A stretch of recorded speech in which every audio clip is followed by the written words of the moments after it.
wabarakatuh.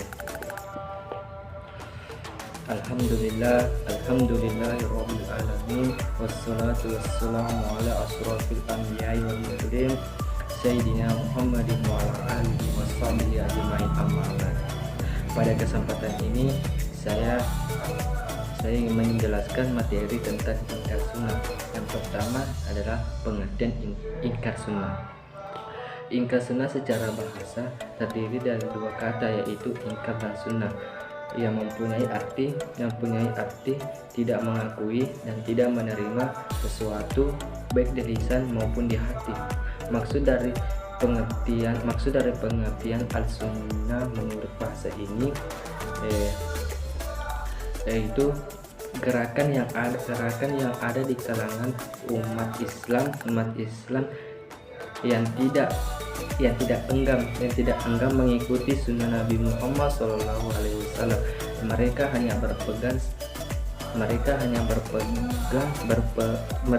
berpegang sebagai Al-Quran saja. Ada juga menyebut ingkar sunnah dengan munkir sunnah. Jadi ingkar sunnah adalah kelompok dari kalangan umat Islam, kelompok dari umat Islam yang menolak otoritas dan kebenaran sunnah sebagai hukum Islam dan sumber ajaran Islam. Yang kedua adalah sejarah ingkar sunnah. Sejarah perkembangan ingkar sunnah ini terjadi pada dua masa. Yang pertama pada masa ingkar sunnah klasik, yang kedua pada masa modern. Kemudian hilang perdebatannya selama lebih kurang 11 tahun. Nah, di sini saya akan menjelaskan sedikit tentang ingkar sunnah pada klasik, yang kedua ingkar sunnah pada masa modern. Yang pertama, ingkar sunnah pada klasik. Ingkar sunnah pada klasik ini terjadi pada masa Imam Syafi'i yang menolak sunnah kehujahan dan sunnah sebagai sumber hukum Islam, baik mutawatir maupun ahad, di mana Syafi'i yang dikenal sebagai Nasir as-Sunnah atau pembela sunnah. Ia pernah didatangi oleh orang disebut tentang Alkitab mazhab yang menolak seluruh sunnah mutawatir dan ahad. Ia datang untuk berdiskusi dan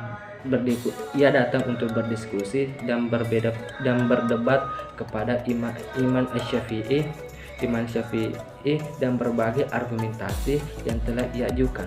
Namun, semua argumentasi yang telah dikemukakan oleh orang tersebut dapat ditangkis oleh Imam Syafi'i dengan jawaban argumentatif, ilmiah, rasional atau disebut masuk akal, sehingga ia mengakui atau menerima sunnah Nabi.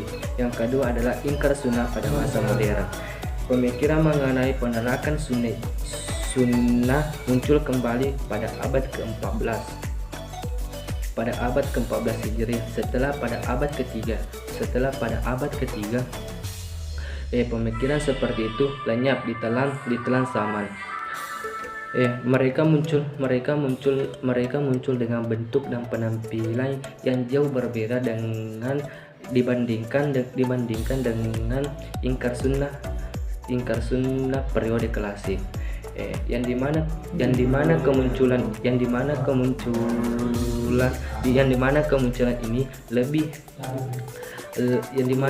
ini lebih berpengaruh dengan pemikiran kolonialisme yang ingin menghancurkan dunia Islam.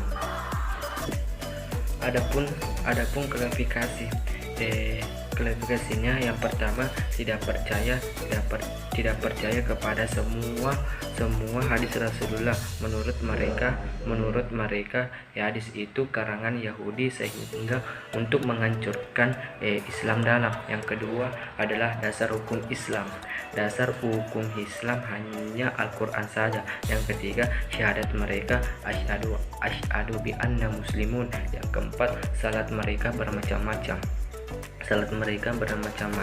Ada salatnya 2 rakaat, ada juga mengingatkan saja. Yang kelima, puasa wajib hanya bagi orang yang melihat bulan saja, maka itulah wajib yang berpuasa. Yang keenam, haji boleh dilakukan selama 4 bulan haram. Yang ketujuh, pakaian haji boleh memakai celana panjang dan baju biasa. Yang kedelapan adalah Rasul tetap diutus sampai hari kiamat. Yang kesembilan, Nabi Muhammad tidak berhak menjelaskan tentang isi kandungan Al-Quran. Yang ke-10, orang yang meninggal tidak disolati karena tidak ada perintah Al-Quran. Yang ke-11, menolak as-sunnah secara keseluruhan karena golongan ini hanya mengikuti Al-Quran saja yang dapat dilakukan hujah. Yang ke-12, tidak menerima sunnah kecuali yang bermakna atau semakna dengan Al-Quran. Yang 13 adalah hanya menerima sunnah mutawatir saja dan menolak selain mutawatir, yakni sunnah ahad. Yang ke-14 adalah namun dengan adanya kelompok pengingkar sunnah ini diselingi pula dengan muncul argumen dan bantahan ingkar sunnah. Yang terakhir adalah argumen ingkar sunnah.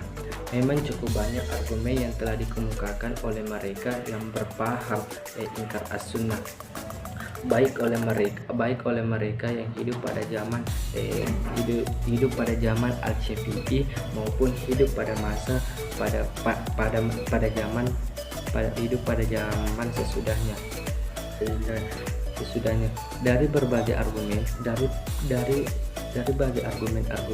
yang banyak jumlahnya itu dapat terbagi argumen. Ada yang berupa argumen nakli, yaitu ayat Al-Quran dan hadis, dan ada juga argumen non akli. Adapun argumen lain terhadap ingkar sunnah, yaitu agama bersifat konkret dan pasti. Adapun argumen lain terhadap ingkar sunnah, yaitu agama bersifat konkret dan pasti.